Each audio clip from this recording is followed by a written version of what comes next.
Hello crochet fans, Tashia Butterfield here, alpaca rancher and crochet instructor. Welcome to Forever Bliss Crochet. So today's video is going to be a little more informal than I guess I usually do. I had a lot of things happen at my ranch yesterday that were totally unexpected, kind of threw my schedule off and also took a lot of my energy. And I wanted to make sure to get this video out to you today. So I'm just here as I am. Nothing special with my hair or makeup. I just wanted to give you the information that I had planned to before any of the drama happened yesterday. Just to give you a little hint, it was animals ended up where they were not supposed to be. And I have a couple Facebook Lives that I did over on the Butterfield Alpaca Ranch Facebook page. So if you're curious about what happened, I'll put a link to it down in the description box and you can go hear the story. But in the meantime, I wanted to talk to you today about the slip stitch. And I'm working on a project right now. Let me show you. These fingerless gloves. It's actually a tapestry crochet project, and what I'm working on right now is the cuff.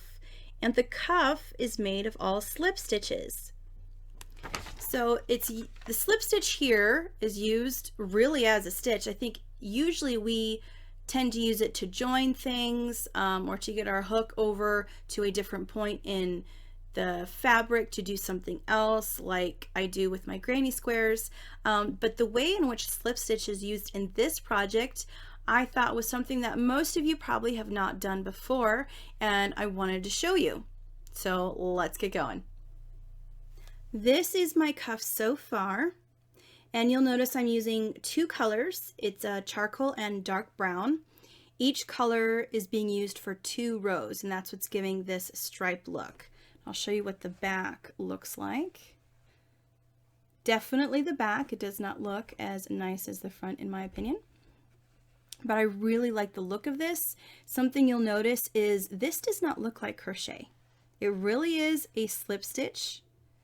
A crochet stitch is making this, but it looks like knit stitch in knitting. However, this fabric is definitely thicker than if you were to just have been doing stockinette, where you have all the knit stitches on the same side. But you'll notice this fabric has a lot of stretch and it bounces back really well. So definitely a good choice for the cuff of a glove in this case. And there's a nice give for me to put it on, but it bounces back to give a snug fit where I need it in my glove. When using the slip stitch as a stitch, in this case where you're creating something to be seen, there are 3 ways in which you can work into it. You could go into both parts of the V. You could go into the back loop only. You could go into the front loop only. Now in this case we're working in back loop only. That's what gives this look. The other 2 techniques are going to give you, or the other 2 methods are going to give you 2 other looks completely. This is not my first attempt at this cuff. I learned a couple of things from my first try. One was my tension. To make a slip stitch like this, you need to do it loosely, and that was different from the other ways in which I've used slip stitches. Usually when I'm using a slip stitch, it's to join 2 stitches together at the end of a round, so I'm trying to make it really inconspicuous and disguise it. I don't want it to be very big at all, so I usually use a pretty tight slip stitch, and this is quite different. I need to make it loose. So my method for doing that is going into the back loop like I am supposed to, yarning over and pulling through just the first loop there, and the new loop that I've created, I raise it up to the height of the original loop that's on the hook. And in this case, it looks an awful lot like a single crochet when I'm about to yarn over and pull through. And so that's what I think of when I pull this new loop up. I want it to kind of look like it does when I'm making a single crochet. And I know that my gauge is larger, it's bigger. My tension, I should say, that my tension is looser than if I use the slip stitch to join 2 stitches at the end of a round. But in a slip stitch, this new loop comes through the original loop. So there's only one yarn over. And in my first attempt, I really worked at my tension so that as I'm pulling through, I just naturally pull the new loop up far enough where it has the size that I want.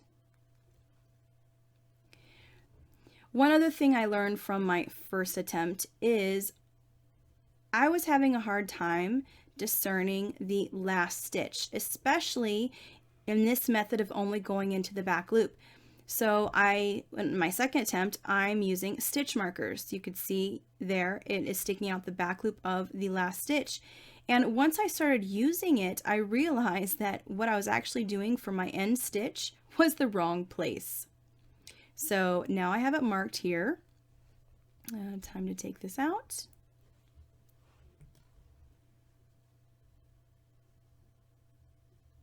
And when I flip it around and I have my first loop on there, I put the stitch marker back on there facing me because that will be the back loop when I come back around.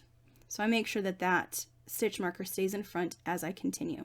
And I usually have to reduce the loop that's on my hook because it's all stretched out from doing all those maneuvers. And this first one tends to be a bit tricky. It's hard to see, it's hard to get in, but you can. Okay, so pull it through. Stitch marker can get in the way. And there we go. And like I said, it'll take some practice, but it is totally worth it. As you can see here, I'm getting really nice straight sides.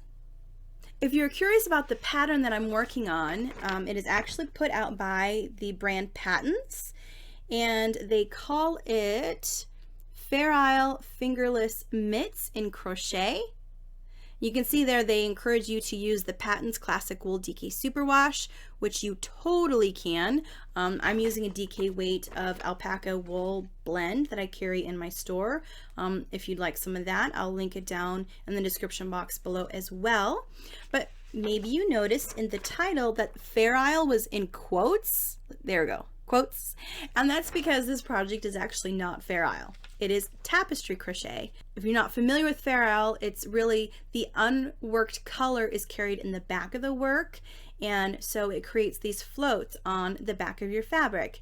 But in tapestry crochet, that unworked color is worked inside of the stitches currently being made, so essentially the floats are worked inside of the fabric rather than on the back. So if you are curious about this type of technique, there is a YouTube channel all about it. It's not mine, but it's one that I found, and I thought the tutorials were really great. So I'll refer you over to there if you're really curious about this. It's called All Tapestry Crochet. I'll link it up in the corner here and also down in the description box so you can go find it. If you're curious about the progress of this project for me, you want to follow me over on Instagram, and be sure to like the Forever Bliss Crochet Facebook page. I'll be updating you on both of those places as this project progresses. If you like this video, please give it a thumbs up and share it with anyone interested. Also remember to subscribe to the channel so you know when new videos come out. If you have ideas for any future video topics, please leave me a comment down below. Also, any questions that you may have, people leave questions for me to answer just kind of in general. So thank you for joining me today, and I'll see you on the next video.